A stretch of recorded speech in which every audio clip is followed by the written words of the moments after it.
FM, baby. What's FM. fresh? What's fresh? Something's been minted. Something.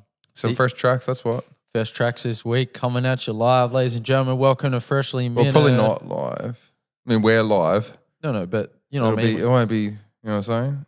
When I say live, I just mean like I'm keeping it live. You know what I mean? Oh, right. Okay, Not like, you know, the difference between going live and post-producing and, you know, watching it later on. Not that. I'm just talking about like getting live. Yeah. You know what I mean? Yeah. Turning up. Yeah, okay. Yeah. I feel that. You feel that? Okay. Yeah, that's lit. So look, we're just gonna dive straight into it. We got a couple of extra chewy tracks coming at you this week, and the reason we've decided to go with these as our extra chewy tracks is because straight up, they just got the goat on them. It's really that simple. it's that simple. And if you don't know who to, I mean, Nah, they do. they do. It's just so hard with hip hop. Yeah. There's just because you Too have. many. I'm just gonna say it. He's my goat. Yeah. He's my goat. I'll You know say what I was that thinking- hand you know on what I my was thinking heart. of- Like I can't. In the reason, Eminem is obviously extremely close. The reason I would say Lil Wayne is because he's still relevant. He's still hopping on the hottest songs, dropping the hottest verses. Eminem has to do it in a very particular way these days.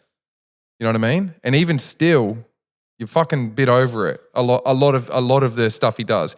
You know, us being lyricists, we can appreciate the bars, but for the general public, people are pretty like fed up. Like, man, but not to take anything away from him, because like Eminem, you'd have to say is the GOAT when you consider like pop influence, worldwide domination, the rise, the hustle where he came from, the numbers. Yeah, just the way he did it was just like nothing else. Had so many people against him, had such a like the press in the industry and a lot of just haters, like nothing else, because white dude talking about killing your teacher and promoting, like it was just a whole different thing for M. But I look at the fact that one of the hottest artists, Polo G, is just a lot. Yeah. One of the hottest artists at the moment, Polo G, is coming out and getting Wayne on, and Wayne's still killing it, bodying him. How do you argue against that? Pretty hard to argue. He came in right at the perfect time. He adopted auto-tune right at the perfect time. And he's just so like, he's been rapping as long as Jay-Z and as Eminem. He's been doing it as long as those dudes. Maybe they were a tiniest bit earlier, but I don't reckon. I would have to look at the years. I think they started earlier, but in terms of Length. Yeah, how many years? Oh no, because they're still active. But no, I don't know if no. He definitely started early. He's been a star since he's like 14 or 15. He was in the Hot Boys. Then he broke out of that when he was like 17 or 18. I still think that it might have been the late 90s, but because like the first Carter or one of the Carters was like 2003. I'm pretty sure. We're gonna have to do some research. Yeah, but anyway, it definitely been around for a minute. But I tell you what, putting that for a fucking long time. When I pressed play on that song this morning, Polo G, man. Yeah. Well, just yeah. So our extra chewy tracks this week are Polo G with Lil Wayne, Gang, and then Birdman with Roddy Ricch and Lil Wayne, STUNNAMAN. And the return of Bird. The turn of the bird. What do they call him? STUNNAMAN. Yeah, STUNNAMAN. Yeah. Bird is a word. I love it how if he's going to do something, he's going to do it like properly. Yeah, just you know what I mean? He's a boss. Yeah. He gets Roddy Ricch, Wayne, calls it STUNNAMAN, just drops a little verse. In the middle. Yeah. It's a little baby verse in the middle. Yeah. And the song would just, Gets like the new goat and the old goat on either end of him. Do your thing, boys. Just let me jump in there for a sec. Yeah, let me, little flavor. So, respect to him. But I tell you what, when I put the Polo G joint on this morning, I was just going for a walk and I put it on and I started smiling instantly because I knew that somewhere in this track, I'm going to get to hear some fresh Lil Wayne. So good. And I just and Polo G, you know, just keeps. I loved what he did. Yeah, he just keeps going strength to strength. Yeah. I just love that line where he's talking. I said this in the cardio earlier, but he goes, keep about 200,000 on me. Yeah. And then 30 rounds on me. Yeah, keep probably about 30 rounds on me. And it kind of, the way that he said it almost sounded like he was counting them on the spot. Man, I'm telling you right now, the best hip hop, there's I mean, the best music probably, but let me just speak for hip hop. There's really meticulous hip hop, like J. Cole, Kendrick, you know what I mean? Yeah. But some of that even is still what I'm going to say. And then there's a lot of the best hip hop is just stream of consciousness. Yeah. It's thoughts expressed. Yeah. It's not trying too hard to really like say a bar. There's a room for that. That's like the, you know what I mean? That's like the add-ons. That's like it's essential to the art. Yeah. But man, the best hip hop just sounds when people are just talking their thoughts out. Yeah. I'll tell you what, and two of the tracks that we're going to talk about a little bit later, to me are that stream of consciousness. Buzzer beaters.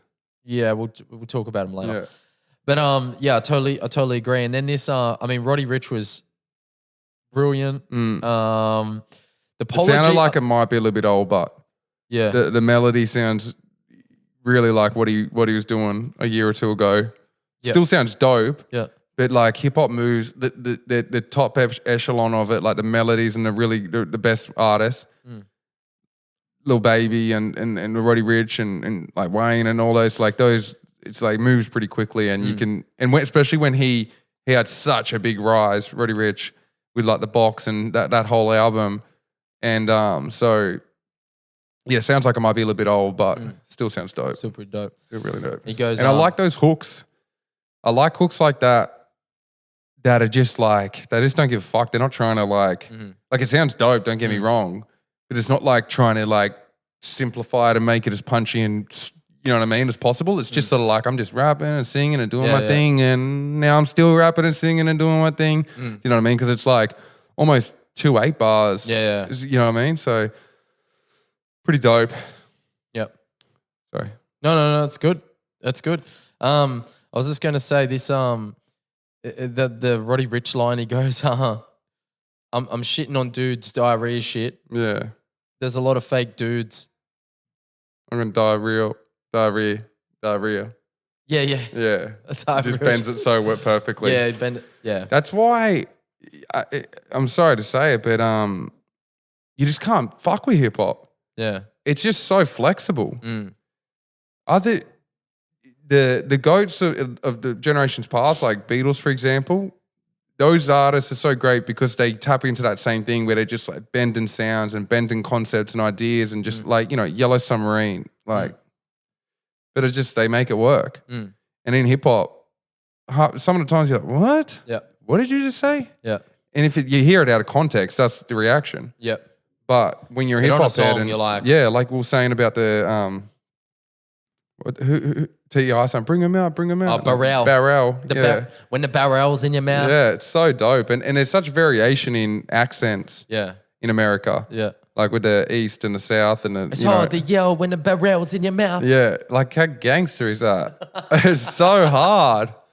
It's so dope, man. But yeah, what was I saying? Yeah, just that word bending. The ability to bend words is like something that really sets hip hop apart. Yeah, and that's probably the thing that like really, it's like one of the skills that Eminem was probably most well known for. His ability to just kind of any word. It's almost another language at times. Like his ability to kind of manipulate words. Wayne does it, 100%. In Gang, it's just those multis where you're just like, what are you saying? It sounds dope, but bro, the start of his verse in STUNNAMAN, it just comes so hot. Yeah. And God.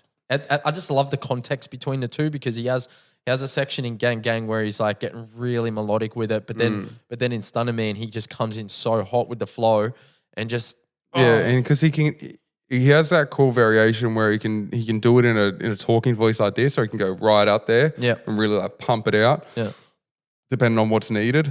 Yeah. And it's just that variation's cool. It's not an easy thing. No, not at all. All right, let's keep it moving. So we've got our fresh five for the week. Our fresh five for the week is A Girl Vision. And when I said earlier about stream of consciousness, for me, this song was that. It felt like A Girl was some boss shit, that one. yeah, just kind of like owning it. letting everything out and just kind of not trying to like box her sound or the message in, just really trying to whatever comes, let it all out. And yeah, you can really hear that. And man, she's got fucking a buttload of talent. And most definitely. Yeah, I'm keen for a lot more from A Girl. And then we got Nairi, Closer. That just, what I love about that is the first note is just her vocal, and she's like, oh, and a boom, then the beat just hits, and it's just this like weird. Has a lot of tension to it. Yeah, and it's just like the way that kind of synth wobbles. Yeah, it's so interesting. It's like feels a lot like something Kanye would do, to be honest. Yeah. Or like The Weeknd, you know, like it's almost got that synth wave 80s almost vibe, but in like with a nice modern mix to it. So yeah, really like that. Then we got Lil Baby and Kirk Franklin, We Win, which is like off the Space Jam album.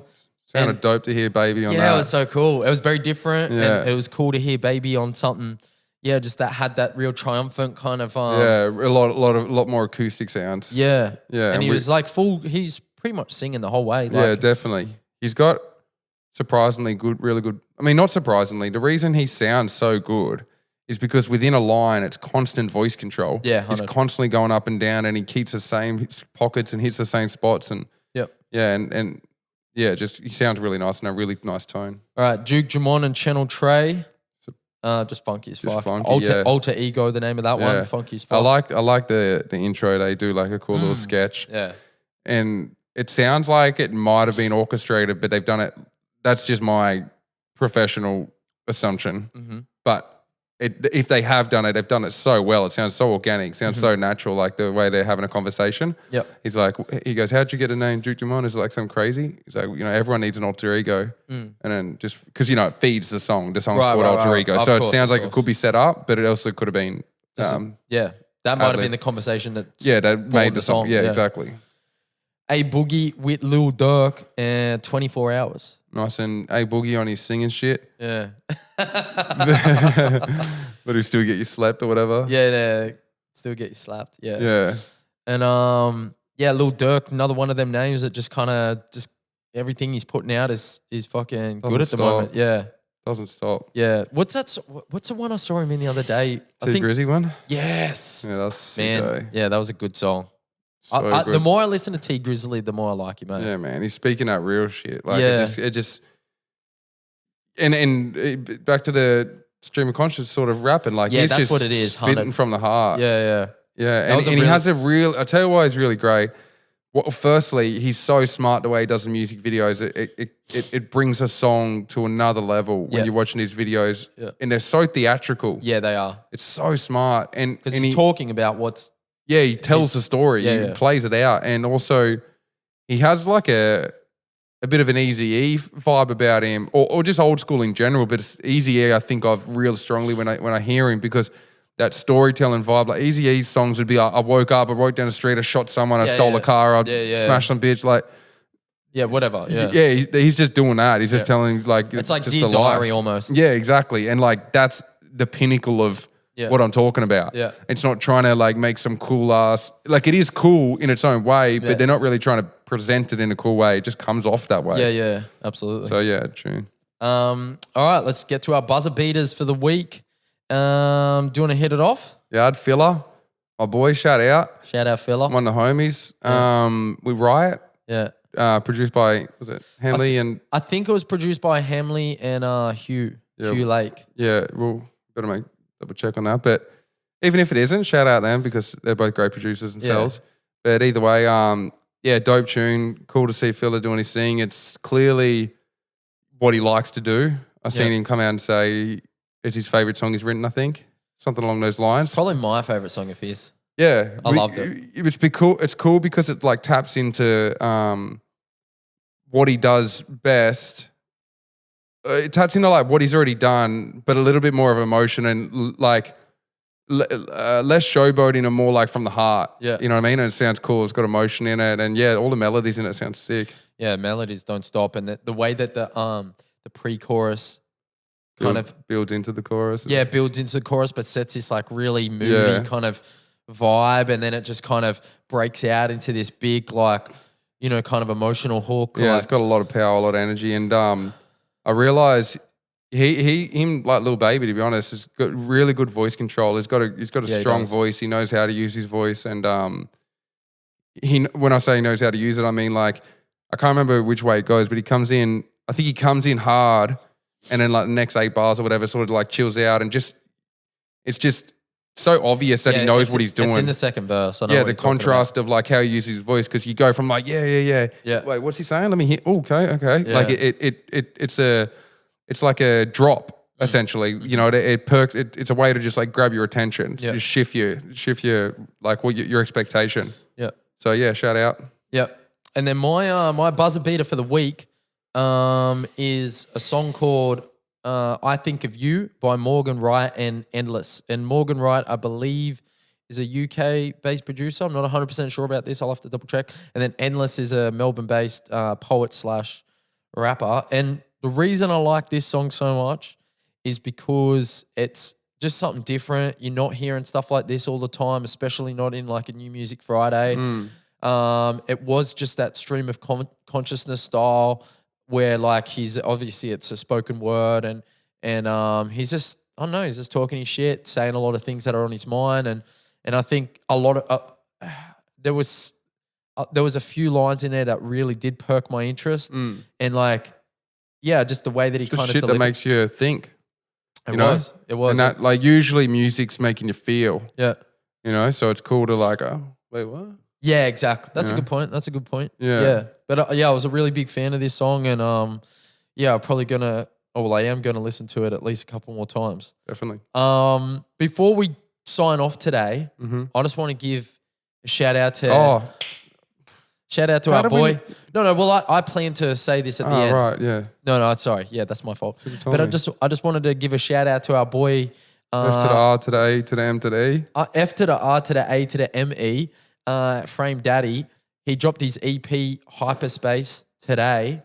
Shout out, 7 tracks. We had him in here obviously for OT. Yeah, we had a good chat. Got to get to know like his process a bit further. So yeah, massive shout out to Frame for being able to like follow through on such a big effort, which you know, doing an EP is, self-producing an EP, all your own writing. Yep.